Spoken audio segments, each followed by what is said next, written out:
One man had a dream. In the dream, he saw a ship. He saw a warrior figure standing on the deck, holding a long sword in one hand and a length of cloth in the other, the cloth soaked through with blood, dripping into the sea below. He woke up on the ship he had been dreaming about. He had the same dream 3 nights in a row. His name was Claude Sawyer. He was a British engineer, a practical man by all accounts, not given to superstition, not prone to panic.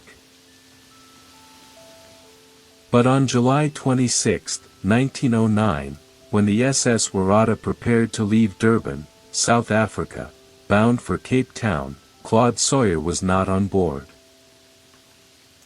He had packed his bags and left the ship at port. He told the other passengers what he had dreamed. He urged them to leave with him. They did not.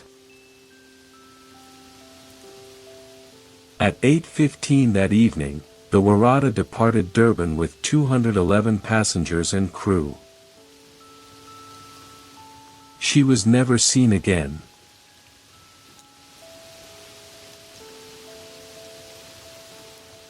The Waratah was a new ship. Built in 1908 in Glasgow, Scotland, by the firm of Barclay, Coral and Company, the same yards that had produced some of the finest vessels in the British merchant fleet. She weighed 9,339 tons.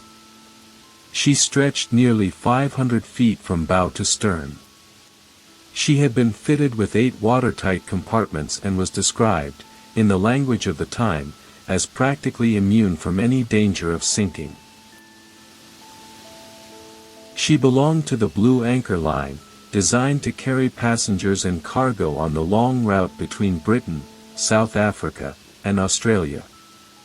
Emigrants heading south. Cargo heading north. The ordinary commerce of empire, carried across ordinary ocean. The Waratah was on only her second voyage when she disappeared. The first voyage had gone smoothly enough, on paper. But passengers who had sailed on that maiden run told a different story when they were later called to testify. They said the ship felt wrong. Even in calm weather, she listed, tilting to one side without obvious cause, then slowly, reluctantly returning to level. She rolled excessively in moderate seas. She took an unusually long time to right herself after heeling into a swell. Her bow had a tendency to bury itself in oncoming waves rather than rise over them. For experienced sailors, these were not minor discomforts. They were warnings. Claude Sawyer was among those who felt it. He had sailed on the maiden voyage and noted the instability with growing unease. By the time the Waratah reached Durban on her second run, he had made his decision. 3 nights of the same dream. A warrior. A bloodied cloth. A ship going down. He spoke to the Hay family, a mother and her daughters, traveling together, and urged them to leave the ship with him at Durban.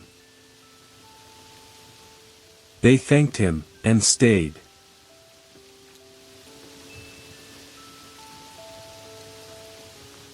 At 4 in the morning on July 27, roughly 8 hours after leaving Durban, the Waratah was spotted by the master of the Clan McIntyre, a passing steamer heading in the same direction along the South African coast. The two ships exchanged lamp signals, as was customary at sea. Names, destinations, routine acknowledgement. The Waratah confirmed who she was and where she was going. By 6 in the morning, the Waratah had drawn level with the Clan McIntyre. By 9:30 in the morning, she had pulled ahead and disappeared over the horizon. That was the last confirmed sighting of the SS Waratah. She was due in Cape Town on July 29th. She did not arrive. There was one more possible sighting. A mounted rifleman named Edward Joe Conker, watching the seas through a telescope from the shore, recorded in his diary that he had seen a ship matching the Waratah's description struggling against heavy seas on July 27. He watched the ship fight the waves. And then a large wave rolled over her. And she was gone. Later that same night, the British passenger liner Guelph attempted to exchange lamp signals with another ship in the darkness. The storm had reduced visibility to almost nothing. Through the weather, the crew of the Guelph could only make out 3 letters from the other ship's name. T A H. The last 3 letters of Waratah. No distress signal was observed. No flare. No call for help. Whatever happened, it happened too fast for any of that. The captain of the Clan McIntyre, the man who had exchanged signals with the Waratah just hours before she vanished, later described the storm that followed as the worst weather he had encountered in his 13 years at sea. His ship passed through it without damage.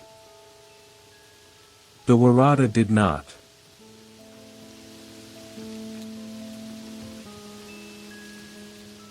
When the Waratah failed to arrive in Cape Town, the initial assumption was engine failure. Ships broke down. Ships drifted. A few days late was inconvenient, not catastrophic. The Waratah was practically unsinkable, after all. But the days passed. And the Waratah did not appear. Search vessels were dispatched along the South African coast. They covered thousands of miles of open water. They searched the sea lanes, the coastal shallows, the stretches of ocean where the storm had been worst. Some ships reported seeing bodies in the water. None of those reports were ever confirmed as Waratah passengers.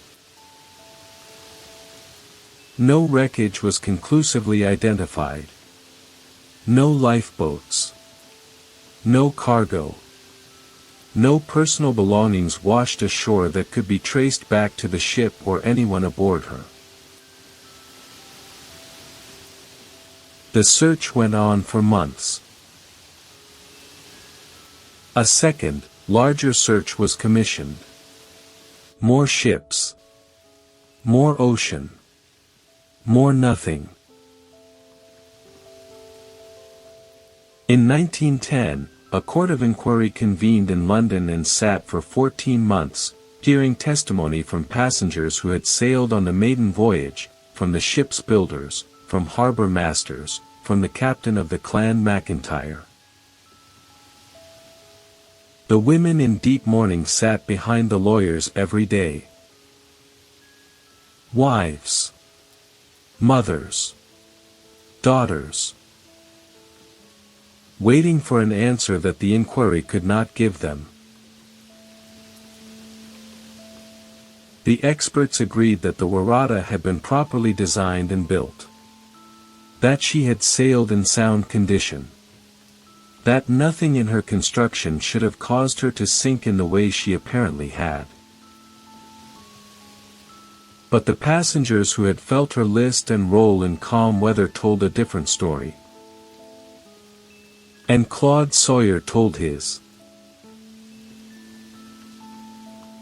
Arthur Conan Doyle, the man who created Sherlock Holmes, who believed deeply in the possibility of contact with the dead, conducted a séance in an attempt to reach the passengers of the Waratah.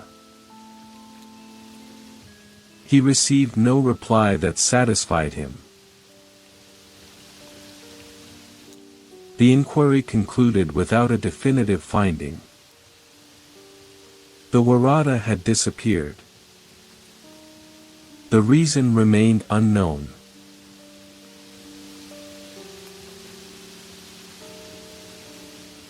Expeditions have searched for the Waratah many times in the century since she vanished.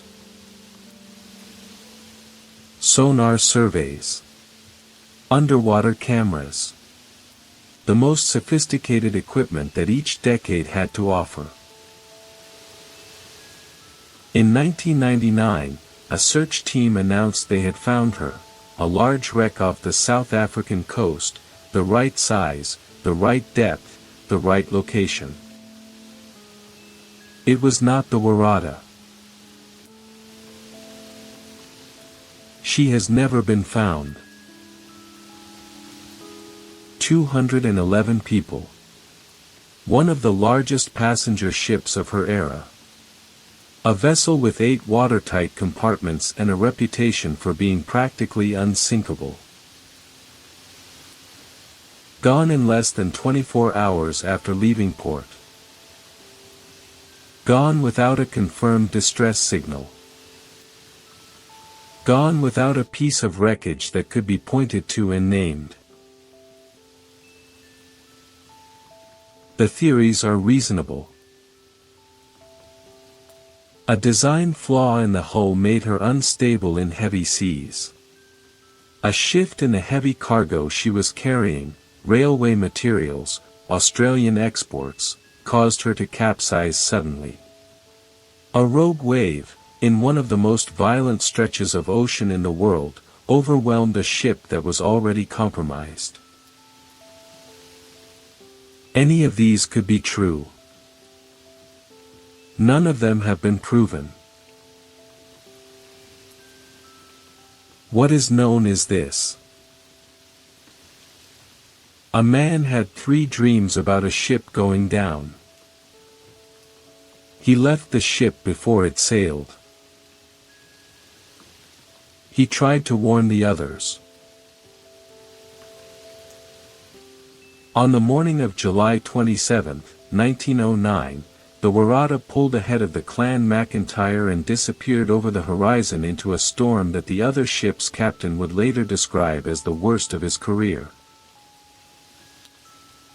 By nightfall, only 3 letters of her name could be read through the darkness and the weather. By morning, she was gone entirely. 211 people. Not a body recovered. Not a board identified. Not a single answer given to the women in mourning who sat behind the lawyers in that London courtroom for 14 months. The Indian Ocean has its own rules about what it keeps and what it returns. The Waratah, it decided to keep. Somewhere off the eastern coast of South Africa, beneath water that does not give up its dead easily, a 500-foot ship is resting on the ocean floor. And somewhere in that ship, or scattered across miles of dark seabed around her, are the remnants of 211 lives that ended without warning on an ordinary July morning. Claude Sawyer dreamed of a warrior holding a bloodied cloth. He woke up. He packed his bags. He walked off the ship. And he spent the rest of his life knowing that he was the one who listened. The next story is waiting. Stay with us.